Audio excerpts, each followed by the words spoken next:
Good morning students. आज हम हिंदी में पत्र किस तरह लिखते हैं उसके बारे में जानकारी प्राप्त करेंगे। वैसे तो आपने आज तक 8वीं कक्षा तक पत्र लेखन किया है, फिर भी आपको फिर से मैं याद दिला दूँ कि कहीं ना कहीं आप गलतियाँ करते रहते हैं। किस तरह की गलतियाँ करते हैं वह मैं आपको बता दूँ तो आप जब भी पत्र लिखते हैं तो पूरी तरह से अच्छे अक्षरों से पहले तो नहीं लिखते, फिर उसमें अपनी जो हिंदी भाषा है इसमें लिखना है तो उसके हिसाब से आप हिज्जे की गलतियाँ करते हैं। फिर उसका जो उसके जो वर्ण होते हैं वह आप गुजराती वर्ण में उसकी लिखावट लिखते हैं। फिर कहीं ना कहीं आप जब पत्र लिखते हैं तो उसमें कभी संबोधन भूल जाते हैं, कभी अपना नीचे किसने लिखा है वह अपना लिखितन भूल जाते हैं, या अपना पूरी तरह यानी कि पत्र जिस तरह लिखना चाहिए उस तरह आप लिखते नहीं हैं। सभी बच्चों की बात मैं नहीं कर रही, जो बच्चे लिखते हैं वो बहुत अच्छे से लिखते हैं, उनके अक्षर भी बहुत अच्छे होते हैं, उनकी लिखावट भी अच्छी होती है। फिर कई बच्चे तो दो ही वाक्य में अपना पत्र ख़त्म कर देते हैं, न उसमें संबोधन न उसमें अपना नाम ठिकाना कुछ भी नहीं, और इस तरह उसे लिख देते हैं। लेकिन आपको जब भी पत्र लिखना है तो सबसे पहले आपको देखना है कि आपको जो भी विषय पर पत्र लिखना है उसमें कोई एड्रेस कोई कुछ दिया है या नहीं, किसको लिखना है, तो कौन लिख रहा है, ये सारी बातें आपको दी गई है या नहीं दी गई। यदि नहीं दी गई तो आप अपने हिसाब से अपना नाम, अपने मित्र का नाम जो भी लिखना चाहते हैं वह लिख सकते हैं। लेकिन दी गई है, जब प्रश्न पत्र में पत्र पूछा जाता है तो उसमें आपको पूरी विगत दी गई है तो उसके हिसाब से ही आपको लिखना पड़ेगा। उसमें अपना खुद का नाम या मित्र का नाम चलेगा नहीं, यह बात आपको याद रखनी है। तो यहाँ पर हम पत्र लेखन किस तरह लिखते हैं उसके बारे में देखेंगे। अब तो आप पत्र लिखने की आपको आदत ही नहीं होगी, क्योंकि आज के युग में जब भी आपको कोई काम है, किसी से कुछ बात करनी है तो तुरंत आप क्या कर देते हैं, फ़ोन कर देते हैं। इसलिए आपको पत्र लिखने की कोई आदत ही नहीं है। फिर भी आपको अभ्यास में जब पत्र लिखने की बात आती है तो वह तो लिखना ही पड़ता है। तो यहाँ पर मैं आपको किस तरह पत्र लिखना है उसके बारे में बताती हूँ। यहाँ पर हमें दिया गया है भुसावल शहर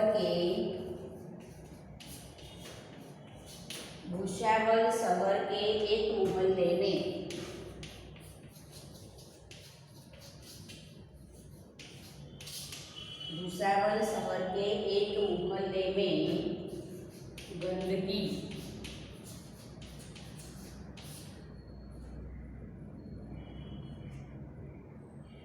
गंदगी के कारण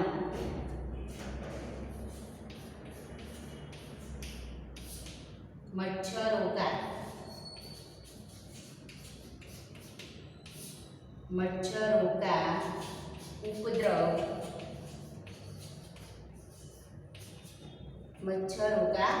उपद्रव बढ़ रहा है।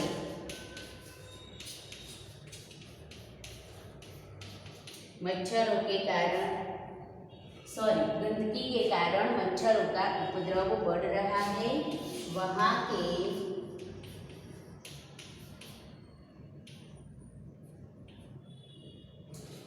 एक नागरिक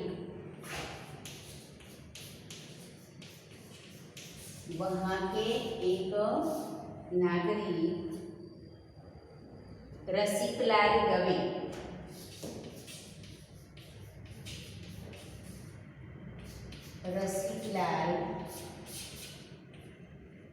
दवे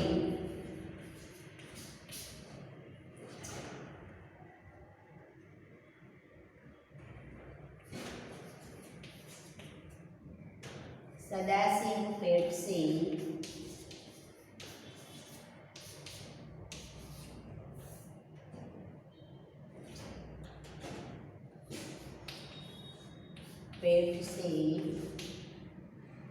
नगर पालिका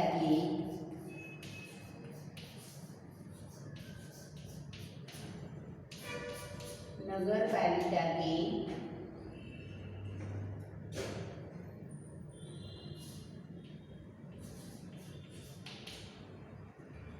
स्वास्थ्य विभाग के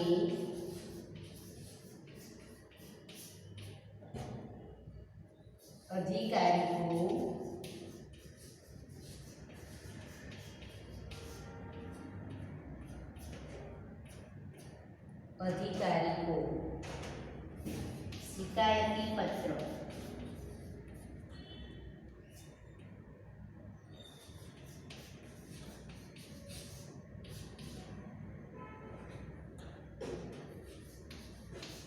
पत्र लिखते हैं। शिकायती पत्र लिखते हैं।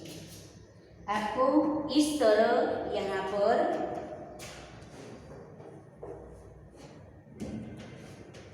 विषय दिया है कि इस तरह किस विषय पर कौन किसको पत्र लिख रहा है। तो यहाँ पर जब आपको विषय दिया गया है कि भुसावल शहर के एक मोहल्ले में गंदगी के कारण मच्छरों का उपद्रव बढ़ रहा है, वहाँ के एक नागरिक रसिकलाल दवे सदाशिव पेट से नगर पालिका के स्वास्थ्य विभाग के अधिकारी को शिकायती पत्र लिखते हैं। तो सबसे पहले आपको देखना है कि कौन पत्र लिखता है। तो रसिकलाल दवे लिखते हैं। तो सबसे पहले हमें रसिकलाल दवे का जो है यहाँ पर ठिकाना दिया है वह यहाँ पर लिखना पड़ेगा। तो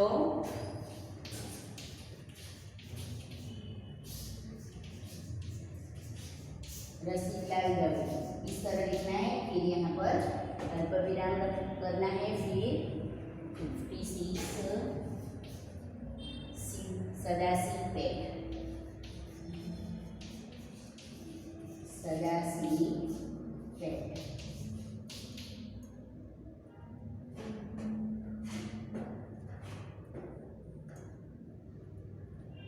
कौन से शहर के है? तो भुसावल शहर।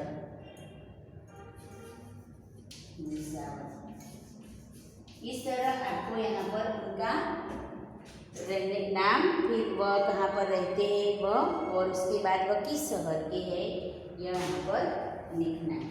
फिर यहाँ पर दिनांक लिखना है। तो हिंदी में जब दिनांक लिखते हैं तो पहले अंक में, फिर जो मास होता है वह शब्दों में लिखा जाता है।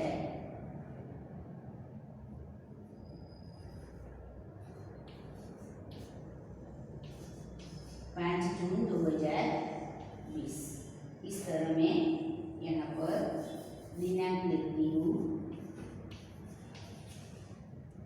कोई भी दिनांक आप लिख सकते हैं।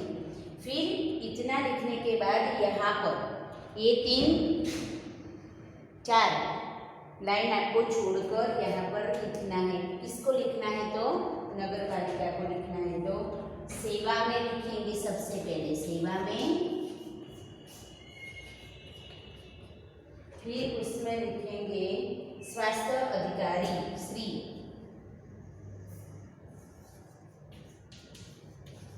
स्वास्थ्य अधिकारी। ग्राम पंचायत है तो ग्राम पंचायत, नगर पालिका है तो आपको क्या लिखना है? नगर पालिका लिखना है। स्वास्थ्य विभाग, स्वास्थ्य विभाग। फिर यहाँ पर नीचे आपको लिखना है नगर पालिका भुसावल।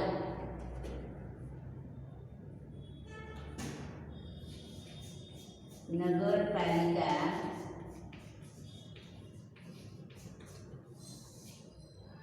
भुसावल। भुसावल लिख के आपको खरीदारी करनी है, यानी कि आपका जो ठिकाना है वह आपने पूरा लिख दिया। तो सबसे पहले अपना खुद का यानी कि जो पत्र लिखता है उसका, उसके बाद आप किसको लिख रहे हैं उसका आपको ठिकाना लिखना है। तो यहाँ पर अल्पविराम करते जाना है, फिर लिखते रहना है। आपको पता चलता है मैं क्या बोल रही हूँ इस बारे में। तो यहाँ पर आपको 2 ठिकाने लिखकर उसके बाद यहाँ पर विषय लिखना है। उसके बाद यहाँ पर आपको क्या लिखना है, विषय लिखना है। और विषय में आप किस विषय पर शिकायत करना चाहते हैं। तो आपके आसपास के विस्तार में गंदगी बढ़ गई है, तो उसके लिए आप शिकायत करना चाहते हैं। तो आप उसको विषय में क्या लिखेंगे कि मोहल्ले की गंदगी दूर करने के लिए, मोहल्ले की गंदगी करवाने का अनुरोध, मोहल्ले की गंदगी दूर करवाने का अनुरोध, ऐसा लिखना है आपको। कि यहाँ पर 2 ठिकाना लिखकर उसके बाद यहाँ पर विषय करके मोहल्ले की गंदगी दूर करवाने का अनुरोध, ऐसा आपको विषय लिखना है। उसके बाद विषय के बाद आप लिख सकते हैं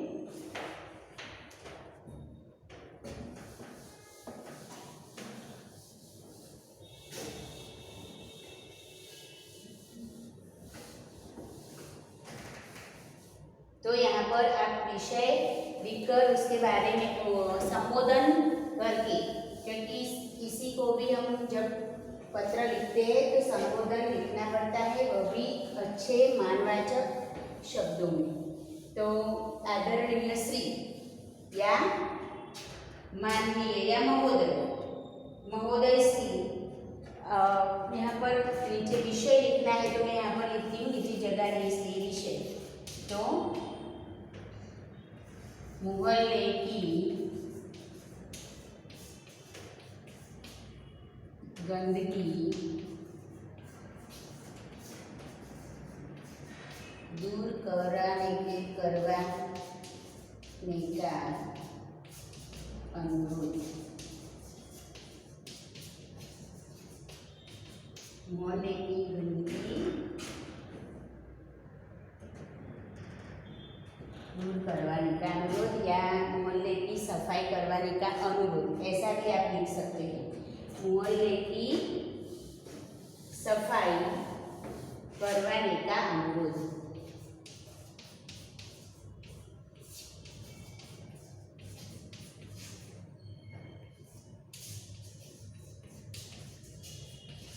यहाँ पर आपका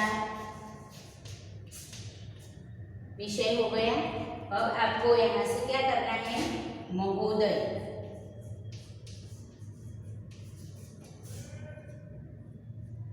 मैं, यहाँ से आपको लिखना शुरू करना है। मैं भुसावल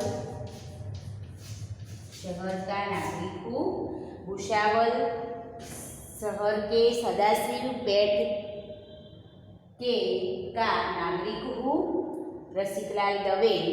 मैं अपनी आसपास की विस्तार की गंदगी को देखकर बहुत चिंतित हूँ, क्योंकि यहाँ पर नगर पालिका के सफाई कामगार नियमित रूप से आते हैं, पर जो भी कूड़ा यहाँ पर पड़ा है उसे वह अच्छे से भरकर ले जाते नहीं हैं। यानी कि जो भी यहाँ पर कूड़ा डालने के लिए 2 पीप रखे गए हैं, लेकिन यहाँ के लोग ज़्यादा हैं, जिसके कारण कूड़ा ज़्यादा होता है और उसे ले उस पर जो भी आपने कूड़ा डालने के लिए व्यवस्था की है वह कम है। इसलिए जो पीप से बाहर कूड़ा गिरता है उसे वे लोग साफ करते नहीं हैं, उठाते नहीं हैं। और यहाँ पर जो कूड़ा पड़ा रहता है जिसके कारण वहाँ उसमें से बहुत बदबू आती है, बदबू भी आती है और कूड़े के कारण मच्छरों का उपद्रव भी बढ़ गया है। इसके बारे में मैंने आपको पहले भी खबर पहुंचाई थी कि हमारे आसपास के विस्तार में भी बारिश के कारण गड्ढे पड़ गए हैं जिसमें पानी भरा है और लोग उसमें कूड़ा डालते हैं जिसके कारण बहुत बदबू आती है और गंदगी बढ़ गई है। तो आपको मैंने पहले भी इसके बारे में जानकारी दी थी, लेकिन आपकी ओर से कोई भी कार्यवाही अभी तक नहीं हुई। इसलिए आज मैं फिर से आपसे निवेदन करता हूँ कि नागरिकों के स्वास्थ्य को ध्यान में रखते हुए ये गंदगी जल्द से जल्द यह दूर करवाई जाए, सफाई करवाई जाए और मुझे आशा है कि आप इसके बारे में अवश्य सोचेंगे और नागरिकों के स्वास्थ्य को ध्यान में रखकर यह गंदगी को जल्द से जल्द साफ करवाएंगे। फिर मुझे आपसे और भी निवेदन करना है कि यहाँ पर जो 2 पीप रखे गए हैं कूड़ा डालने के लिए, तो उसके इस हिसाब से आप और 2 पीप वहाँ पर रखवा दें, जिससे कूड़ा पीप में ही लोग रखें, आसपास गिरे नहीं। फिर दूसरा मुझे ये भी आपको कहना है कि समयांतर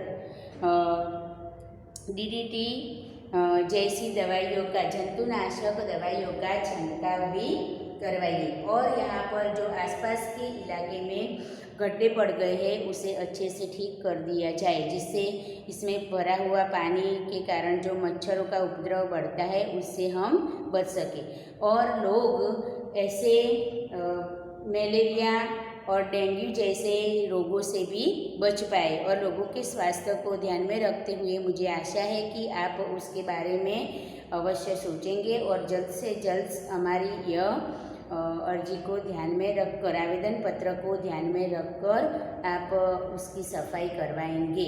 आभार सर नीचे आपको लिखना है, यहाँ पर लिखितन करके रसिकलाल दवे, रसिकलाल दवे, इस तरह आपको पत्र लिखना है। तो किस तरह पत्र लिखना है, तो सबसे पहले जो आपको विषय दिया गया है उसके बारे में आपको जो भी व्यक्ति पत्र लिख रहा है उसका ठिकाना और नाम और दिनांक, नाम, ठिकाना और दिनांक। उसके बाद आप किसको पत्र लिख रहे हैं उसका ठिकाना लिखना है। तो उसका ठिकाना लिखने के बाद आपको विषय लिखना है कि किस विषय पर आप यह पत्र लिख रहे हैं। विषय लिखने के बाद आपको संबोधन लिखना है। संबोधन लिखने के बाद आपकी जो विगत है उसे आप अच्छे से इसके पैराग्राफ में लिख सकते हो और उसके बाद आपको लिखितन लिखना है। तो इस तरह पूरे पत्र का जो प्रारूप है वो मैंने आपको बताया। यहाँ पर जगह न होने पर ऊपर नीचे हो गया, लेकिन स्टेप बाय स्टेप यदि आप देखते रहे होंगे तो आपको समझ में आ गया होगा कि सबसे पहले क्या लिखना है और कब क्या लिखना है। तो मैं आपको फिर से अब इसका प्रारूप दिखा दूँ। तो सबसे पहले यहाँ पर नाम, ठिकाना, दिनांक, फिर यहाँ पर सेवा में लिखकर विभाग, कौन से विभाग में आप लिख रहे हैं वह, और शहर का नाम, नगर पालिका हो तो नगर पालिका या जो भी हो। तो इस तरह यहाँ पर सेवा में करके भी यहाँ पर ठिकाना लिखना है आपको। फिर उसके बाद आपको विषय लिखना है। विषय लिखना है, जो भी विषय है वह लिखकर यहाँ पर संबोधन, फिर विगत लिखनी है। मतलब संबोधन करके आप जो भी जिसके बारे में लिखना चाहते हैं वह विगत, और उसके बाद यहाँ पर आपको लिखितन लिखना है कि आप किसने लिखा है। तो इस तरह आपका पत्र का प्रारूप होगा। पता चला, क्योंकि बच्चे लिखते समय क्या करते हैं स्टूडेंट्स, विषय में 2 ही पंक्ति में पूरा लिख देते हैं कि हमारे मोहल्ले में गंदगी बढ़ गई है तो उसे आप साफ करवाना, यह मेरा अनुरोध है। इस तरह आप लिख देते हैं। तो इतना लिखते हैं तो चलेगा नहीं। अच्छी तरह से पत्र पूरा लिखा हुआ चाहिए।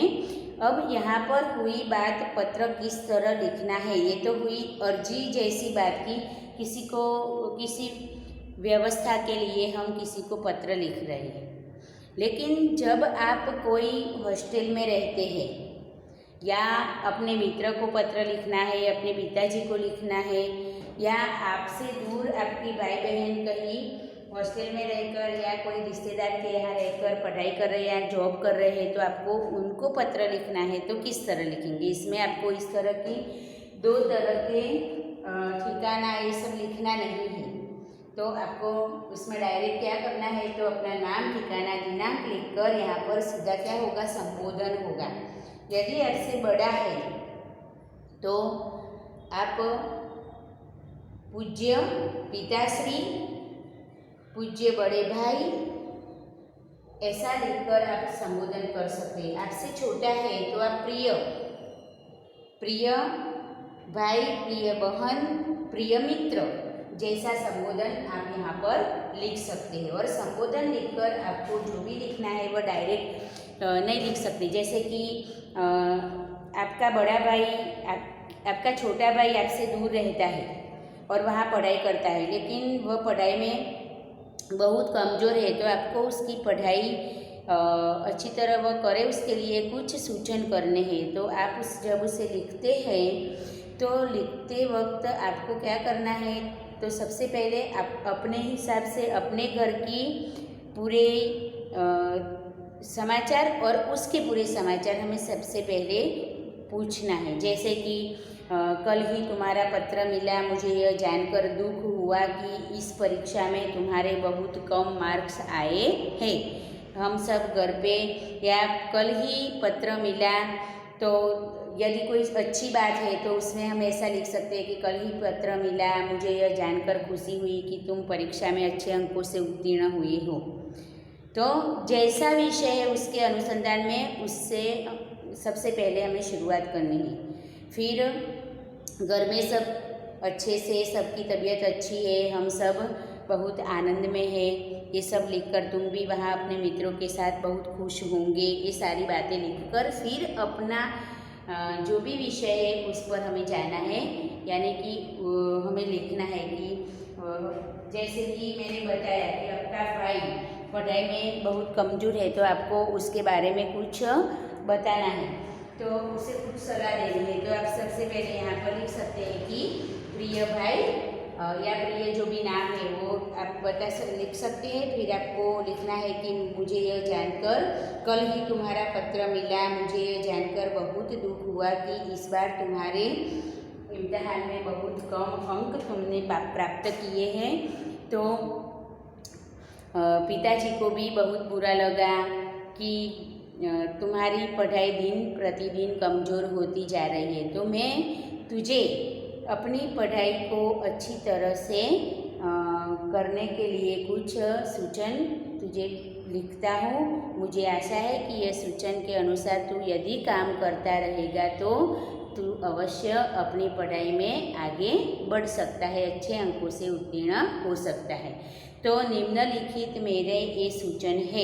इस तरह आपको बताने हैं कि सुबह जल्दी उठकर पढ़ना है, रात को जल्दी सो जाना है, जो भी स्कूल में पढ़ाया जाता है उसे घर आकर वही दिन हमें पूरा करना है। जो भी लिखते हैं उसे ध्यान से लिखना है। जब कक्षा में शिक्षक पढ़ाते हैं तो उसे अच्छी तरह से ध्यान देकर पढ़ना है। यदि कोई भी बात हमें समझ में नहीं आती तो हमें बिना किसी संकोच हमें अपने मित्र से या अपने गुरु से उसके इस प्रश्न के बारे में हमें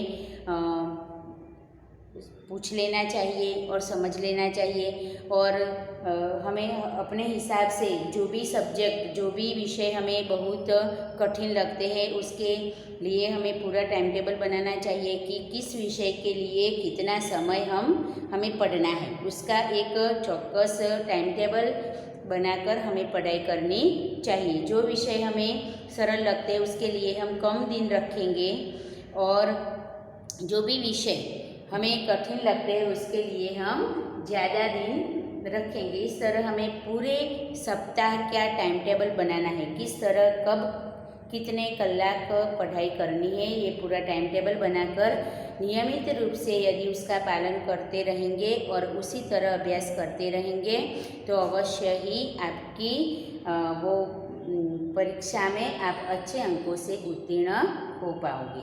तो आपको कम अंक आने के कारण कोई डरने की बात नहीं है या मन में कोई निराशा लानी नहीं है, बल्कि हमें वही कमजोरी, हमारी कमजोरी ढूंढना है, वही कमजोरी को हमें सीढ़ी बनाकर ऊपर चढ़ना है। तो इस तरह आप अपने भाई को परीक्षा में कम अंक आने पर जो उससे ऊपर उठने के लिए किस तरह कार्य करना है उसके बारे में बताना चाहते हैं, तो इस तरह लिख सकते हैं। फिर बाद में हमें लास्ट पैराग्राफ में क्या लिखना है कि लास्ट पैराग्राफ में हमें लिखना है कि मुझे आशा है कि मैंने जो भी नुस्खे तुझे बताए, जो भी सूचना इस पत्र में दी गई है वह तुझे अवश्य पसंद आई होगी। मुझे आशा है कि इस तरह तुम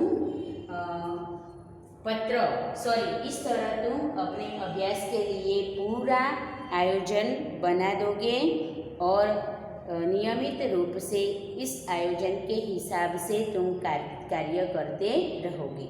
फिर बाद में मम्मी पापा ने तुझे अपना आशीर्वाद दिया है, तू पढ़ाई में ध्यान रखना और हम सबका प्यार और आशीर्वाद तुम्हारे साथ है। इस तरह हमें पत्र के लास्ट पैराग्राफ में लिखना है, लिखितन तुम्हारा बड़ा भाई या बड़ी बहन, जो भी आपने ऊपर लिखा है उसी तरह आपको लिखना है। तो जब मित्र को पत्र लिखते हैं, पिताजी को लिखते हैं, भाई बहन को लिखते हैं, तो उसमें दो एड्रेस लिखने की कोई आवश्यकता नहीं है। लेकिन जब हम किसी संस्था में लिखते हैं या कोई कोई अर्जी करते हैं, मतलब हमें स्कूल नहीं जाना है, तो स्कूल में से हमें छुट्टी मंजूर करवानी है, तो तब आपको सबसे पहले अपना नाम सब लिखना पड़ेगा, फिर आपको स्कूल में लिखना है तो यहाँ पर लिखना पड़ेगा वर्ग शिक्षक श्री, फिर अपने स्कूल का नाम और अपने स्कूल का नाम और उसका एड्रेस लिखना है। फिर विषय में लिखना है छुट्टी मंजूर करवाने के लिए, फिर बाद में आपको अपने गुरुजी से लिखते हैं, तो यहाँ पर संबोधन में आप महोदय नहीं बल्कि पूज्य गुरुजी ऐसा लिखूँगी। और पूज्य गुरुजी लिखकर सविनय में बताता हूँ कि या जय भारत के साथ में बताना चाहता हूँ कि आपकी 9वीं कक्षा में ऊपर जो नाम लिखा है वही 9वीं कक्षा के विद्यार्थी हूँ और मुझे आपसे एक बात कहनी थी कि मेरी दीदी की शादी अगले हफ्ते है, तो मुझे 1 सप्ताह की छुट्टी चाहिए। तो मुझे आप ये तारीख से ये तारीख तक, ये दिनांक से दिनांक तक मेरी छुट्टी मंजूर कराने के लिए मैं आपसे अनुरोध करता हूँ। मैं आपको विश्वास दिलाता हूँ कि जब भी मैं स्कूल में आऊँगा तब मेरा जो उस समय छुट्टी के दौरान जितना भी अभ्यासक्रम चला है वह सारा मैं आपको पूरा करके दिखा दूँगा, अच्छी तरह से उसकी पढ़ाई भी मैं कर दूँगा। तो आप मेरी यह छुट्टी मंजूर करेंगे, मुझे आशा है कि आप मेरी ये छुट्टी मंजूर करेंगे।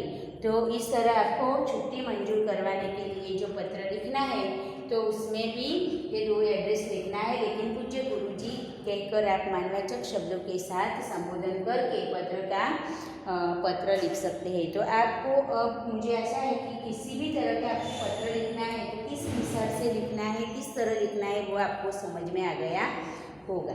अपने मित्र को, पिताजी को, भाई बहन को या कोई भी रिश्तेदार को पत्र लिखना है तो उसमें एक ही एड्रेस, संबोधन और लिखितन। यदि आपको अर्जी के रूप में किसी को कुछ बताने के लिए या कुछ काम करवाने के लिए लिखना है तो 2 एड्रेस, विषय और लिखितन, इस तरह आपको पत्र लिखना है। यदि आपको किसी नौकरी के लिए आपको जाना है तो यहाँ पर आपको अर्जी देनी है, तो वहाँ पर आपको कुछ थोड़ा उसमें डालना पड़ेगा। क्या डालेंगे, तो यहाँ एड्रेस तो इस तरह के लिखने हैं, विषय भी लिखना है, फिर आपका जो बायोडेटा है उसमें लिखना पड़ेगा कि आपने कौन सा अभ्यास किया है और आपके पास क्या क्या आप क्या क्या कर सकते हैं, मतलब आपका शौक क्या है, आप में कौन सी शक्तियाँ भरी पड़ी, ये सब आपको बताना है। तो शैक्षणिक लायकात भी आपको बतानी है। तो इसमें आपको ये ऐड करना पड़ेगा कि सबसे पहले नाम, ठिकाना, फिर आपका जन्म तारीख जो है वो लिखनी है, फिर आपको आपने जो अभ्यास किया है उस डिग्री के बारे में लिखना है, आपका शौक क्या है वह लिखना है, आपका अनुभव क्या है वह भी लिखना है। इस तरह उसमें अपना बायोडेटा डालना पड़ेगा। तो इस तरह आप किस प्रकार का पत्र है यह पढ़कर सोचकर अच्छी तरह से आप लिख पाओगे, ऐसी मुझे आशा है। तो आपको एक पत्र जो मैंने आपको पहले बताया था, जो मैंने विषय भी लिखा था उसके बारे में, आपको गंदगी दूर करने के लिए अनुरोध वाला जो पत्र था वो आपको लिखना है। Okay, thank you.